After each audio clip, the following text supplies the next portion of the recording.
तर हे बघा खुशीचं मस्त पैकी आवरून दिलंय आणि आज ना खुशीने मस्त तिच्या आरू दीदीचा ड्रेस घातलाय. निघाली शाळेत. निघाली काय हा मावशीने गेले असं. बर त्या दिवशी देवरगावला सोडली होती मग कपडे लईच खराब केले होते तिने. मग तिच्या आरू दीदीचा ड्रेस घालून आली आणि आज काय का मला आरू दीदीचा ड्रेस घालायचा घातला आणि आता म्हणते मावशीने घेतला. तर आवरलाय ना उचल डबा तीन चाल जाय शाळेत जाय उठ. बाईन त्यांच्यासोबत जायचं. कांगवा ठेव तो ड्रेस नीट खाली कर दाखव नीट उभी राह पहिले. कशाला एकच डबा बाद झाला ना तो खालचा काही नाही त्याच्यात भाजी एवढी नाही आज 2 डब्यांमध्ये द्यायला एका याच्यात बसून जायले. तर चला आता खुशीला पाठवते शाळेत आणि आवरायला सुरुवात करायची. आता श्रेयांशला आंघोळ घालते. पवळी पण आहे. तर हाय हॅलो नमस्कार माझ्या सगळ्या गोडताईंचं आपल्या एक नवीन ब्लॉगमध्ये स्वागत आहे आणि सगळ्यांना सगळ्यात आधी श्री स्वामी समर्थ. तर आत्ता आहे ना तसं बघितलं मी सकाळीच ब्लॉग स्टार्ट करणार होते पण आज ना एक रेसिपी शूट करत होते मी आणि ती पण उद्याच्या ब्लॉग म्हणजे उद्या टाकल मी किंवा मग जर म्हणजे ॲडजस्ट झालं तर आज पण टाकून देईल. तर नक्की ती पण रेसिपी बघा कोणती रेसिपी मी म्हणजे बनवली आज आणि खरंच अप्रतिम असं म्हणजे पूर्ण घरात वास सुटला आहे तिचा. इतका सुगंध म्हणजे छान येतोय तिचा. तर चला तुम्हाला मी दाखवते थोडीशी क्लिप त्याची आणि इथं मी ॲड करून देईल त्याची क्लिप कशी केली म्हणून आणि नक्की जाऊन रेसिपी बघा ती तुम्ही. आणि आता ना इथं मी ना तांदूळ निसायला घेतले कारण भाताशिवाय माझं जेवण अधुरं राहतं. कारण भात मला कशासोबत पण दिला ना तुम्ही तरी मी भात खाऊ शकते इतका आवडतो. तर मग आता ना भाजी शिजली आहे आणि श्रेयांशला झोपी लावलं खुशी गेली शाळेत आणि आता ना म्हटलं भात टाकून देऊ आणि धुणं धुवून घेते कारण काम अजून काहीच आवरले नाही. कारण रेसिपी शूट करायचं म्हटलं ना किती नाही म्हटलं तरी ट्रायपॉड नाही आहे आणि म्हणजे प्रत्येकास म्हणजे एक शूट जो आहे एक क्लिप हातात घेऊन करावं लागते फोन. तर त्याच्यामुळं थोडीशी अडचण येते आणि मिस्टर आणणार आहे बोलले की बघतो चांदवडला पण महाग खूप म्हणजे महाग आहे खूप पण ते बोलले की बघतो म्हणे आणूनच देतो तुला कारण त्यांची हेल्प घ्यावं लागते मला नाही तर मग ना टाईमपास जास्त होतो. कारण हातात किंवा मग जसं आपल्याला शूट करायचं आहे ना तसं होत नाही. जसं ट्रायपॉडला लावून दिलं ना एकदा सेट केलं की टेन्शन नाही राहत म्हणजे आपल्याला व्यवस्थित येतं आहे. तसं हातात म्हटलं ना की व्यवस्थित दिसतंय की नाही मग ते फोनमध्ये बघा मग ते खाली बघा. त्याच्यामुळे बोलले की बघतो म्हणे आज उद्या जाऊन घेऊन येतो. त्यांना जर काम नसलं तर मग जातील आणतील. आणि ऑनलाईन पण बघितले होते पण ऑनलाईनचं बोलवलं होतं मी पण ऑनलाईनवरून माझा विश्वास उडाला आहे कारण व्यवस्थित नाही येत. तर आता चला स्वयंपाक करून घेते आणि आवरून घेते पटापटा आणि पुढचा आज दिवसभर काय आहे काय नाही काहीच सांगता येत नाही कारण जसं येत राहतं तसं मी शूट करत राहते. तर चला आता आहे ना पहिले तांदूळ निसून घेते आणि पसारा पण भरपूर पडला आहे कारण स्वयंपाकाचं एवढं भांडे ते सगळंच आवरायचं अजून धुणं धुवायचं आहे. तर खुशी गेली आता शाळेत आणि घेते मी आवरून. चला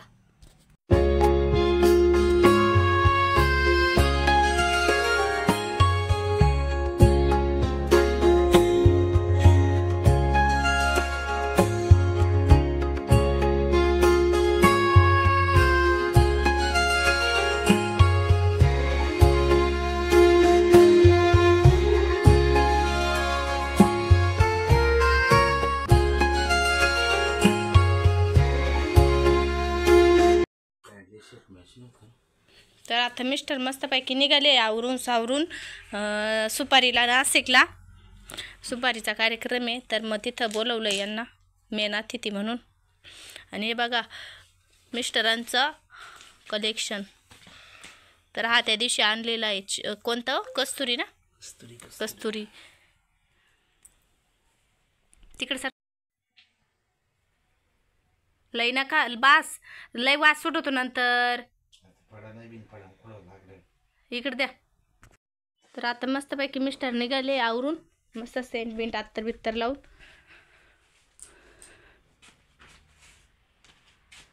ते बघा पसारा बुट्ट काढले सगळा दिला पसारा घालून.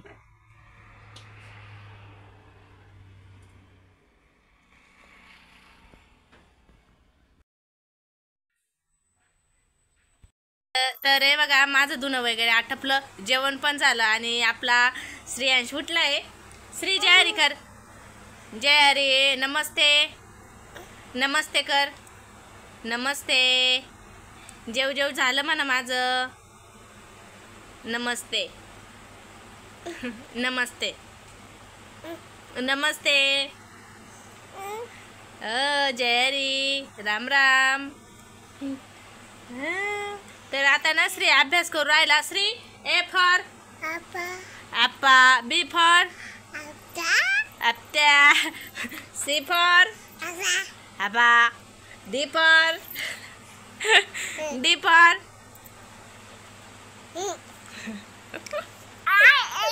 ए फॉर आबा, बी फॉर आबा, सी आबा. A for apple. झोपला. टाकली टाकली टाकली. जब्बा. लय लाजती बाई पोरी. दीदी कुठे गेली? आपली दीदी कुठे गेली? दीदी भूर गेली. तुला नाही नेलं? आवाज दे बरं दीदीला. दीदीला आवाज दे बरं. जोरात दे.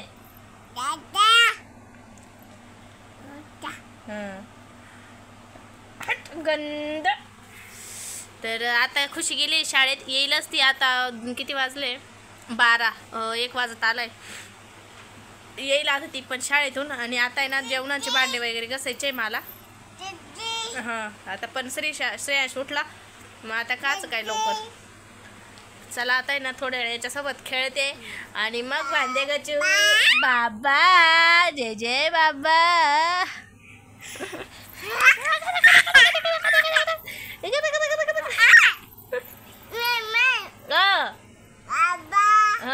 Apple, ball, cat.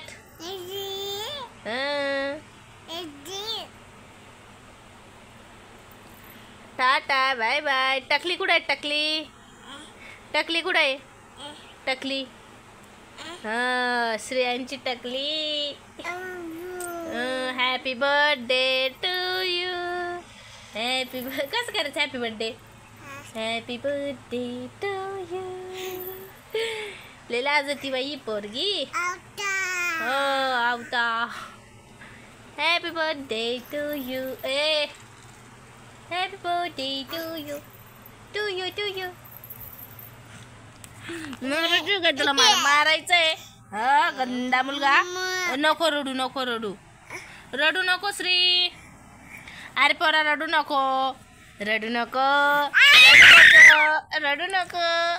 काय चुप. ते मला दाखवून मुद्दाम तोंडात बोट घाली तो. आली खुशी. आणि बघा श्रेयांचा आनंद. काय शिकवलं मग आज शाळेत? ते भत्ता, ते पोंगेची पिशवीन ते पाय.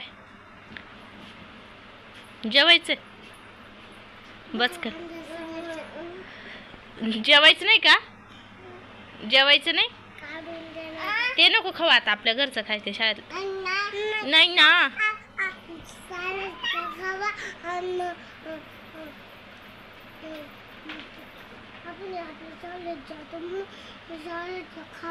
हा का? तर इथे ना मी आज ब्लाऊज शिवायला घेतलं होतं. कालच्या का परवाच्या ब्लॉगमध्ये तुम्ही बघितलं असेल मी मशीन रिपेअर केलं होतं. आणि मग ते म्हणजे ना आधी चांगलंच होतं मशीन, पण आहे ना व्यवस्थित चालत नव्हतं. ती सारखा दोरा तोडायची मशीन आणि आवाज पण खूप करायची. कारण मी झाले 1-1.5 वर्ष मी त्या मशीनला हातच लावलं नव्हता. तर मग त्याच्यामुळे म्हटलं आता झाला आहे थोडासा. श्रेयांश पण मोठा झाला आहे, त्याची तो खेळतो. तर मग आता आपण केली पाहिजे सुरुवात. तर मी क्लासेस केले होते, पण सांगितलं आहे तुम्हाला मी वाटतं की नाही काय माहिती. क्लास केले होते, पण क्लास केल्याच्या नंतरच मी मशीन काम लगेचच बंद केलं. म्हणजे क्लास संपले माझे आणि 2-3 दिवसात लगेच मी मशीन काम म्हणजे मी नंतर म्हणजे जसे क्लास झाले माझे तसं मी परत मशीनवर बसलेच नाही, कामच केलं नाही. तर आत्ता झाले 4 वर्ष तशी मी म्हणजे व्यवस्थित असं मशीन काम केलंच नाही. पण आता म्हटलं आता परत सुरू केलं पाहिजे आपण. तर मग जेवढं लक्षात होतं तेवढं म्हणजे तेवढं ना मी घरातले जे आपले जुने पिसं राहतात ब्लाऊज पिसं तर तेच फाडत होते, कारण आहे ना चांगल्या पिसांचा नाश करायचा. तर मग त्याच्यामुळे प्रॅक्टिस म्हणून आहे ना मी जी जुनं पीस आहे किंवा जे मला नको आहे अशा पिसांवर प्रॅक्टिस करते. आणि मी आज माझ्या मापाचं म्हणजे माझ्या मापावर मी ब्लाऊज हे जे आहे ते कट केलं होतं. थोडंसं यूट्यूबवरून बघितलं, काही माझं थोडंफार लक्षात होतं तसं, आणि ते सगळं मिळून असं म्हणजे एक पॅटर्न कट केला माझ्या मापाचा आणि तोच इथे शिवत होते. तर म्हणजे मशीन तर खूप छान चालली आज, कारण तिला मी त्या दिवशी लासलगावला गेले होते तर दाखवलंच होते त्या ब्लॉगमध्ये मी. कातर परत मशीनचेच सामान आले होते, सुया, काही ऑइल वगैरे आणलं होतं. तर मस्त ऑइल बिल दिलं होतं त्या दिवशी, रात्रभर ठेवली होती. आणि मग आज खूप छान चालली, म्हणजे मशीन अजिबात दोरा पण तोडला नाही, काहीच नाही, छान चालली. मग आता म्हटलं इथून पुढं आपण थोडं थोडं कवाय ना पण असं दुपारच्या वेळा जेव्हा माझं आवरल तेव्हा हे जे आहे ते काम सुरू केलं पाहिजे म्हणून. तर हे बघा इथे ना मी माझ्या मापावर जे आहे ते हे ब्लाऊज शिवलं होतं. म्हणजे अजून माझ्या म्हणजे पूर्ण फिट नाही केलं आहे, कारण अजून व्यवस्थित त्याला माझ्या मापावर आणावं लागेल, म्हणजे माप वगैरे घेऊन नीटनेटके. आणि बघा इथं फक्त मी ना तुम्हाला एक जोडून दाखवलं होतं कशा पद्धतीने शिवलं आहे. आणि फिनिशिंग वगैरे म्हणजे बरेपैकी आली होती, कारण असं म्हणजे कुठे असं दोरा म्हणजे खराब, काही एवढं खराब वाटत नव्हतं पहिल्या दिवशी शिवल्याच्या याने, बऱ्याचपैकी होतं. आणि पुढच्या साईडने ना प्रिन्स कट घेतला होता. तर प्रिन्स कट मला थोडा सोपा वाटतो ते कटोरी किंवा फोरटक्सपेक्षा, तर प्रिन्स कटच घेतला होता. तर बघा इथे असं आहे. आणि हुका वगैरे काही लावलं नाही, कारण आपल्याला वापरायचं नाही, त्याच्यामुळं म्हटलं कशाला उगाचच बसायचं आणखीन खर्च करीत. तर फक्त मी असं शिवून बघितलं होतं आणि बऱ्यापैकी चांगलं दिसत होतं. तर म्हटलं आता इथून पुढे ना आता आणखीन असे जे जुने पीस आहे किंवा एखादी जी साडी असेल ना तर तीच फाडील आणि त्याच्यावरच अशी प्रॅक्टिस करीत जाईल म्हणून. तर तुम्ही बी सांगा का मला कसं वाटतंय म्हणून, म्हणजे बरं दिसतंय की व्यवस्थित आहे की नाही. जे कोणी असेल कोणी ब्लाऊज वगैरे शिवत असेल तर त्यांनी कमेंट करून नक्की सांगा की चांगलं आहे की नाही, काय अजून सुधारणा करू मी, तर नक्की सांगा ते आपण. आणि मग नंतर म्हटलं आता ना एवढं केलं आहे तर मग आता मापावर एक टिप मारून बघते. तर मग माझ्या दुसऱ्या ब्लाऊजाचं माप घेतलं आणि त्या मापावर आहे ना याला टिपा मारायला सुरुवात केली होती. पण आता खरं सांगायचं ठरलं तर आहे ना इथे आहे ना बाहीमध्ये थोडासा प्रॉब्लेम झाला होता, म्हणजे बाहीचं माप खूपच मोठं झालं होतं असं वाटतं मला, कारण तिथे आहे ना व्यवस्थित दिसत नव्हतं. आणि खोटं बोलण्यात काही अर्थ नाही तुमच्या सगळ्यांसोबत की खूप चांगलं शिवलं होतं, खूप दिसायला भारी वाटत होतं. पण आहे ना इथं मुंड्यामध्ये आहे ना म्हणजे जिथं आपण तिथे व्यवस्थित दिसत नव्हतं. तर अशा प्रकारे आहे काहीतरी प्रयत्न. तर चला कमेंट करून नक्की सांगा कसा वाटला म्हणून. आणि चॅनलवर कोणी नवीन आलं असेल तर नक्की लाईक करा, शेअर करा आणि सबस्क्राईब करा. आणि आजचा ब्लॉग एवढंच, कारण आपले 2 व्हिडिओ जे आहे ते खूप मोठे होऊन गेले होते, त्याच्यामुळं म्हटलं परत आपले जे म्हणजे रुटीन आहे त्या रुटीनवर आलं पाहिजे छोट्या ब्लॉगांवर. तर चला भेटूया उद्याच्या एक नवीन ब्लॉगमध्ये.